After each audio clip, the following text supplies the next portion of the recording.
morning, everyone. We've had a lot of conversations, so I'm excited to share them now with our audience, finally. Yeah. All right, so Adam, let's start with you.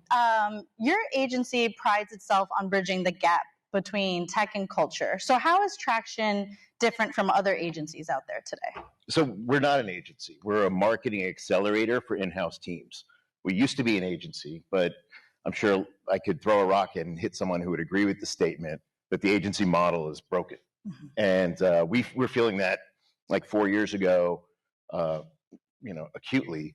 And we kind of reshaped our entire company around a liquid workforce of fractional talent, really across the entire marketing delivery chain, from data and infrastructure to creative and experience design, to media and social. And having this fractional model, not paying everyone full time, has allowed us to kind of bring in world-class talent, eliminate like most of the overhead from the agency model, be incredibly flexible and be able to drop in and fill gaps in our clients' in-house capabilities. And really, like when we talk to CMOs, what I hear is like the biggest challenge is like bridging the gap between brand and performance, right?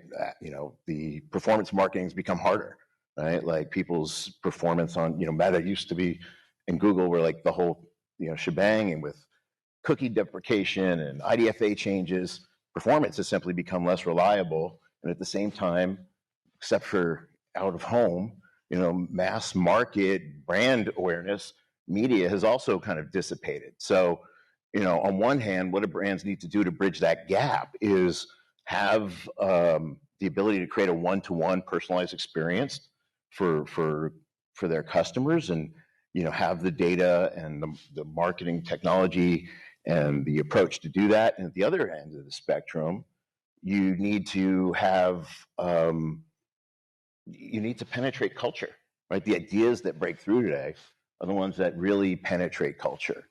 And in order to achieve that, you need to listen.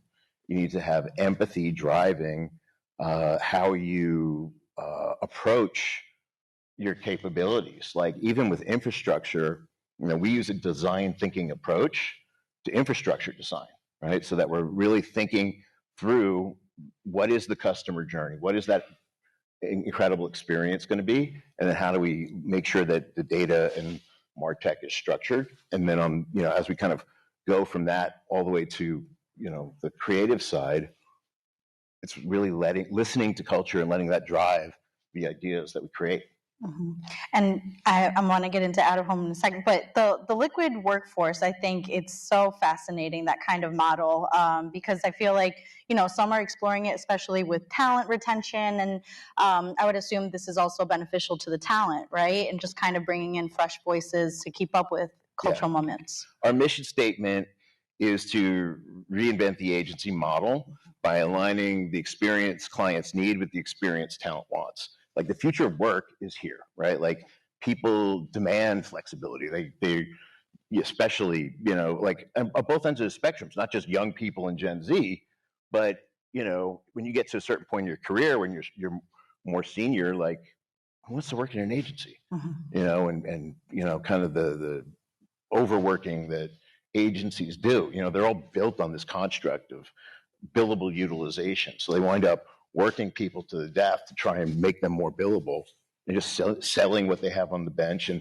looking at every problem like, they have a hammer, so they're looking for nails. Mm-hmm. So having this more flexible model allows us to put in more senior talent. We have a lot of former brand side people who've joined Traction in the last Unilever, Lululemon, just as a few examples. And, we're able to staff projects more like a consultancy with a leaner team of more senior people. That's great.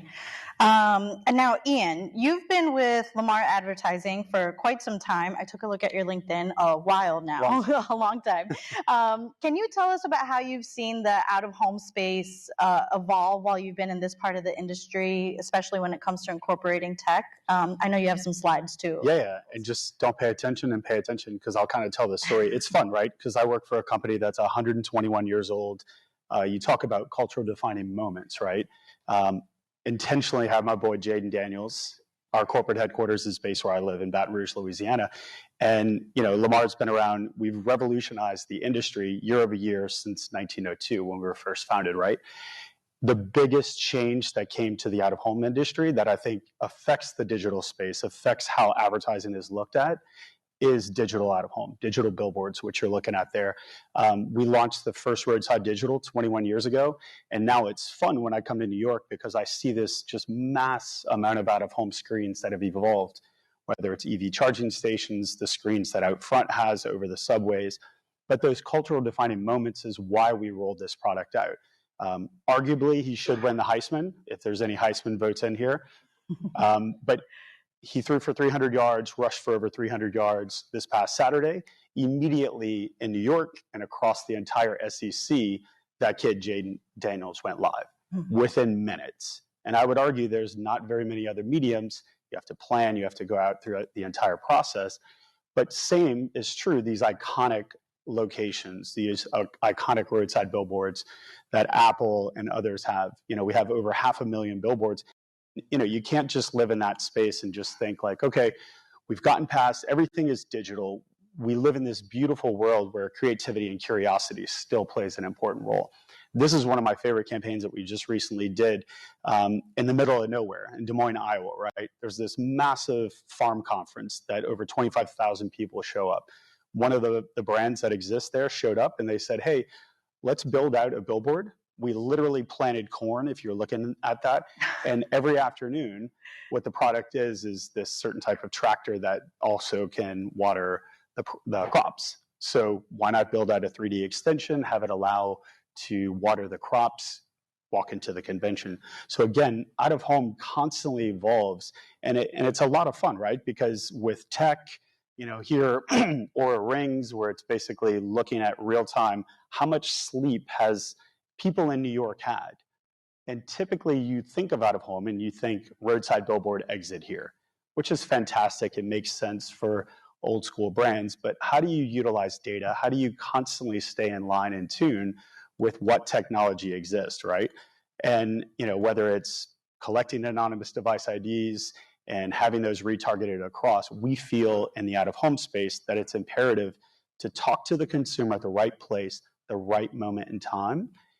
And digital out-of-home shouldn't be the only media, but it should be a part of an entire journey of a consumer. Gotcha. And sorry to put you on the spot, but you said Lamar started in 1902. What did out of home look like in 1902? Yeah, I'm just curious. Yeah, and come find me afterwards or check us out on YouTube. It literally, the short story is you had Charlie Lamar, which the company is still run, even though public, and an opera house in Pensacola, Florida. The opera house was the money winner. The bill posting that you guys see here in New York, where it says "Don't post bills," and brands are like, "Oh, like that," just putting bills up, right? That's what out of home looked like in 1902. Gotcha. And here we are today. We're streaming live scores with the NBA and doing all sorts of things that fit into other media, because a screen is a screen to all of us in the audience. It's how do you talk to me in that moment in time. Right. It's fascinating. Adam, going back over to you. So you implemented this think tank called the Future Proof Project. Can you tell us a little bit about this and the response? Yeah, it's been an incredible journey. A year ago, we were doing this, we held a CMO roundtable, and we were talking to some great marketing leaders, and they were really struggling with understanding emerging technology. And at that point, the metaverse was in the news every day, and blockchain was in the news, and people were just starting to whisper about AI kind of more and more. So we started creating a series of events and kind of built this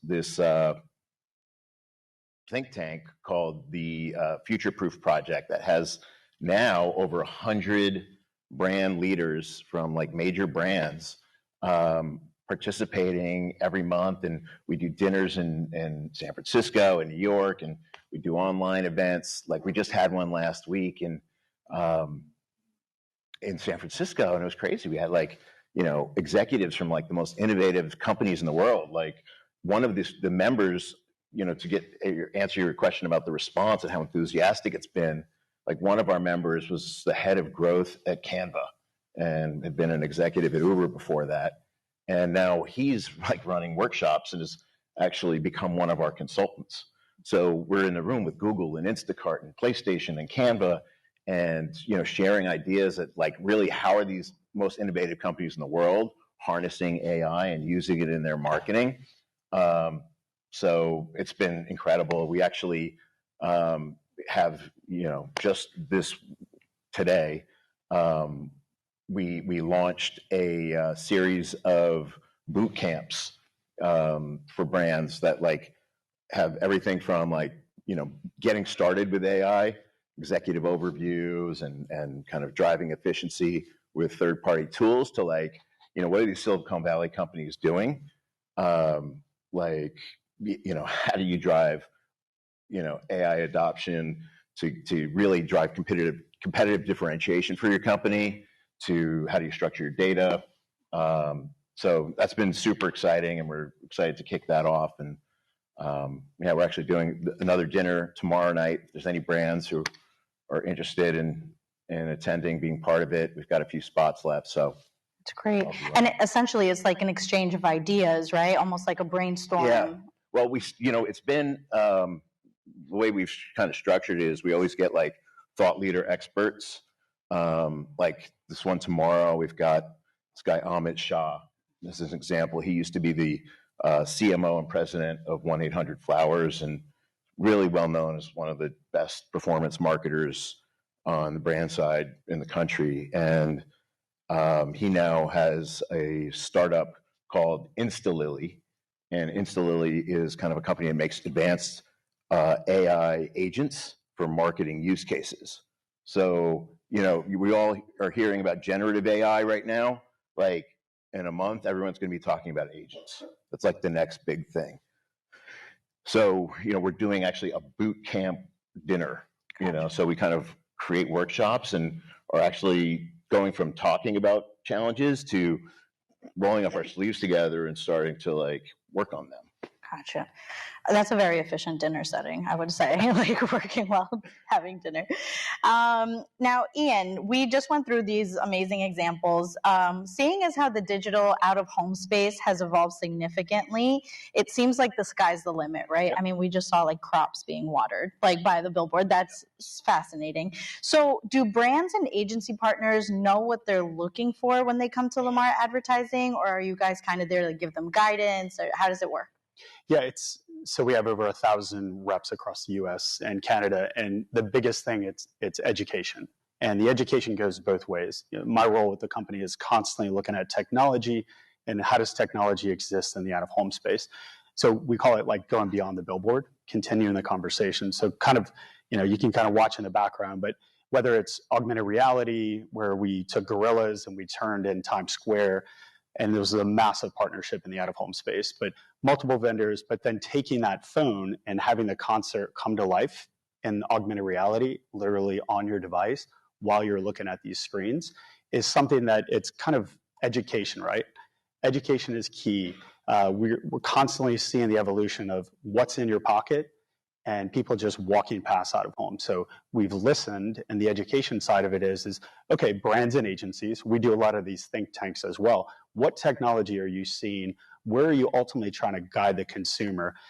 Here's Space Invaders and Google. We're promoting their AI technology, and you literally can walk around New York City. This launched a few months back, and you could participate in Space Invaders. And there you are, and next thing you know, you could be on a leaderboard as you run around. Lamar also recently bought Colossal Media, the iconic hand paint company in New York and LA. And again, beautiful, iconic, creative, but how do you use technology to make that experience come to life beyond? And it comes with a lot of education. Like I'd mentioned, when we launched our first digital, it was, wait, is this TV? This isn't really out of home. So we've kind of had to find our way, but education is key. Coming together and collaborating. One of the coolest things, and you'll see a lot of different logos on these slides, but one of the coolest things that we do as an industry is we all come together. And I like to argue that I don't think you would ever see X, Meta, and Google at a same conference on stage together. So our biggest job is we understand that the journey of that consumer varies each day, and Lamar can't own everything.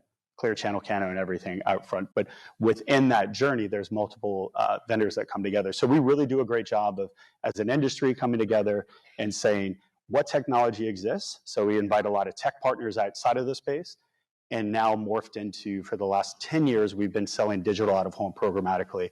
So it's just continuous education, but most importantly, getting that feedback from brands and agencies. Like, what more do you want? Like, if you think watering crops is cool, let's do more of that. If you want to utilize AI technology, augmented reality, let's play and test with that. And it's been a lot of fun, right? 18 years of myself doing this, which I know in New York terms is like, why would you work for the same company for 18 years? Like, you lost your mind.